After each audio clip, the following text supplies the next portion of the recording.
Hi friends, good evening. ಎಲ್ಲರದ್ದು coffee ಆಯಿತಾ?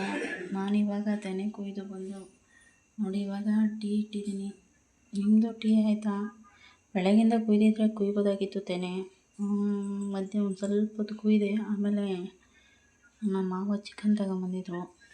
Chicken ಮಾಡಿಬಿಟ್ಟು ಹೋಗೋಣ ಅಂತೇಳಿ ಬಂದೆ. ಬಂದು ಸ್ವಲ್ಪ ಹೊತ್ತು ನಾವು ಯಾವಾಗ ಒಲೆ ಮೇಲೆ ತಾನೇ ಬೇಯಿಸೋದು. ಒಲೆ ಮೇಲೆ ಬೇಯಿಸಿ ಹೋಗೋಷ್ಟೊತ್ತಿಗೆ 1 ಗಂಟೆ ಆಗಿತ್ತು. ಒಲೆ ಮೇಲೆ ಇಟ್ಟು ಹೋಗಿಯೇ ಒಂದು 2 ಚೀಲ ಕುಯ್ದೆ. ತಿರ್ಗಾ ಆಮೇಲೆ ಕುಯ್ದು ತಿರ್ಗಾ ಊಟಕ್ಕೆ ಇಕ್ಕಕ್ಕೆ ಬೇರೆ ಬಂದೆ 2:30ಗೆ. 2:30 3 ಗಂಟೆಗೇನೋ ಬಂದೆ ಊಟಕ್ಕೆ. ಮತ್ತೆ ಹೋದೆ, ಮತ್ತೆ 2 ಚೀಲ ಕುಯ್ದೆ. ಇವತ್ತು ಆಗಲಿಲ್ಲ, ಏನು ಮಾಡೋದು.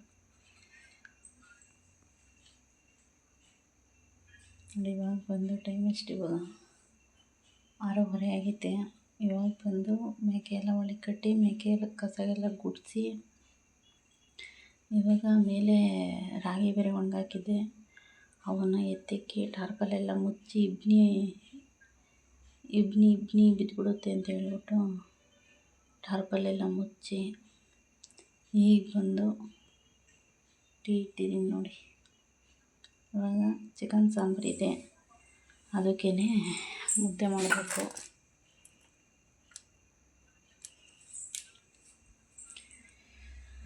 ಮುದ್ದೆ ಮಾಡಿ ತಿಂದು ಮಲಗಬೇಕು. ಬೇರೆ ಮೇಲೆ ಒಂದು ಬೆಕ್ಕು ಮರಿ ಹಾಕ್ಕೊಂಡಿದೆ ಫ್ರೆಂಡ್ಸ್. ನಾನು ರಾಗಿ ಒಣಗಾಕೋಣ ಅಂತ ಹೋದಾಗ ನೋಡೋಣ, ಅದು ಬೆಲೆ ತೋರಿಸಿ ನಮ್ಮ ಮಿಕ್ಕಿನ ಮರಿ ಚೆನ್ನಾಗಿ ಅಂತ 3 ಹಾಕೈತೆ. ಚೆನ್ನಾಗಿವೆ ಬೆಕ್ಕು, ತೋರಿಸ್ತೀನಿ ಬೆಳೆ ಹೇಗೆ ನಾನು ಯಾವ ರೀತಿ ಐತೆ ಅಂದ್ಬಿಟ್ಟು. ಅದು ಬೇರೆ 3 ಹಾಕೊಂಡಿದೆ. ಅದು ರಾಗಿ ಇಕ್ಕಿದೆ, ಅದ್ರ ಸೊಂದೆಗೆ ಹಾಕೊಂಡ್ಬಿಟ್ಟಿದೆ ಬೆಚ್ಚಗೈತೆ ಅಂತ. ದಿಬ್ಬನಿ ಬೀಳಲ್ಲ ಏನಿಲ್ಲ, ಟ್ಯಾಂಕ್ ಇಕ್ಕಿದ್ದೀವಲ್ಲ ಅದ್ರ ಕೆಳಗಡೆ ಹಾಕೊಂಡ್ಬಿಟ್ಟೈತೆ.